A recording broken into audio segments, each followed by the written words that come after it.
అహ్మదాబాద్లో ఘోర విమాన ప్రమాదం జరిగింది. ఎయిర్పోర్ట్ నుంచి లండన్ బయలుదేరిన ఎయిర్ ఇండియా విమానం కుప్పకూలింది. ఈ ఘటనలో గుజరాత్ మాజీ సీఎం విజయ్ రూపానీ సహా 241 మంది చనిపోయారు.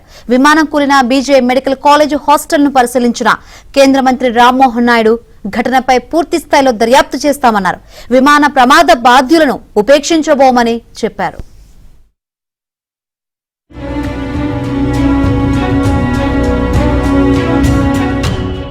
గుజరాత్ అహ్మదాబాద్ లో ఘోర విమాన ప్రమాదం జరిగింది. సర్దార్ వల్లభాయ్ పటేల్ ఇంటర్నేషనల్ ఎయిర్పోర్ట్ నుంచి లండన్ బయలుదేరిన air India flight number AI 171 విమానం కూలిపోయింది. మధ్యాహ్నం 1:38 లండన్ కు బయలుదేరిన ఎయిర్ ఇండియా విమానం మేఘానీలోని शाहीबाग होटल समीपंलो कूलिपोయింది. यहाँ पे जो ऑफिस से बाहर निकला तो मैंने देखा कि आवाज जोर से आवाज आया विंग्स का, फिर पूरा धुआं भर गया. लोग यहाँ से भगदड़ मची. उसके बाद आके देख रहे थे ये हादसा की स्थिति. आने के बाद देखा कि पूरा मलबा बिखरा हुआ, आग लगी है, पूरा धुआं गुब्बारा है, कुछ भी दिखाई नहीं दे रहे, समझ में नहीं आ पा रहा था क्या है. हाँ, उसके बाद पता चला कि ये विंग्स गिरा हुआ है, फ्लाइट वो किया, फिर प्रशासन ने चारों तरफ से घेर लिया. बहुत बड़ा प्लेन क्रैश हुआ था तो बहुत धुआं और आग लगी थी. जो डॉक्टर्स के फ्लैट थे उनको बहुत डैमेज हुए हैं और उसमें से कितने डॉक्टरों को हमने निकाला है, लोकल कार्यकर्ता और सब मिलके. कितने आगे का जो ब्लॉक है ना उसमें से सब निकले हैं, वो सही है. थोड़ा उनको हमने हॉस्पिटल में शिफ्ट किया है.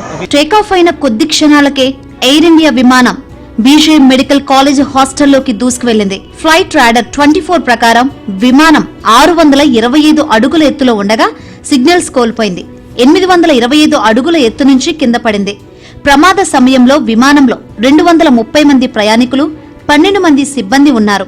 ఇందులో 11 మంది చిన్నారులు, 2 శిశువులు ఉన్నారు. కూలిన ఎయిర్ ఇండియా విమానంలో 169 మంది భారతీయులు, 52 మంది బ్రిటన్, 7 పోర్చుగీస్, 1 కెనడా దేశస్థుడు ఉన్నారు. వీరితో పాటు గుజరాత్ మాజీ సీఎం విజయ్ రూపానీ కూడా ఆ విమానంలో ఉన్నారు. విమానం కూలిన సమయంలో భారీ శబ్దం వినిపించిందని ప్రత్యక్ష సాక్షులు చెబుతున్నారు. విమాన ప్రమాదానికి కుట్ర కోణంపై అనుమానాలు వ్యక్తమవుతున్నాయి.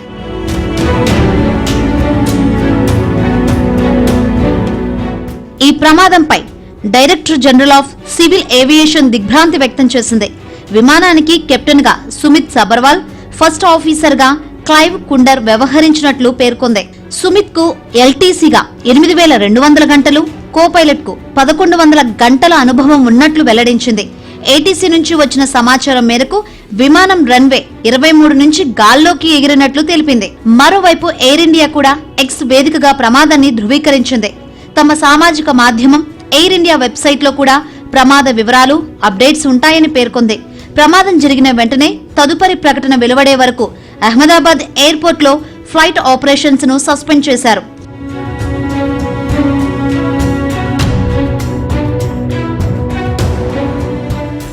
ప్రమాదంపై దర్యాప్తునకు పూర్తిగా సహకరిస్తున్నట్లు ఎయిర్ ఇండియా ప్రకటించింది. ప్రయాణికుల సమాచారం కోసం 18005691 444 నంబర్ అందుబాటులోకి తీసుకువచ్చినట్లు వెల్లడించింది. సంఘటన సమాచారం అందుకున్న వెంటనే పౌర విమానయాన శాఖ మంత్రి కింజారపు రామ్మోహన్ నాయుడు హుటాహుటిన సంఘటన స్థలానికి బయలుదేరారు. हाँ ऐसे ही कुछ, क्योंकि यहाँ पर जो पार्ट गिरा था ना वो सीधा था, उसका कॉकपिट का जो पार्ट था वो सीधा था और उसका इस तरफ का जो ఎయిర్ ఇండియా 171 విమాన ఘటనపై ఎయిర్ ఇండియా చైర్మన్ చంద్రశేఖరన్ తీవ్ర దిగ్భ్రాంతి వ్యక్తం చేశారు. బాధిత కుటుంబాలకు ప్రగాఢ సానుభూతి తెలిపారు. And even till now I have to say I'm in a state of shock.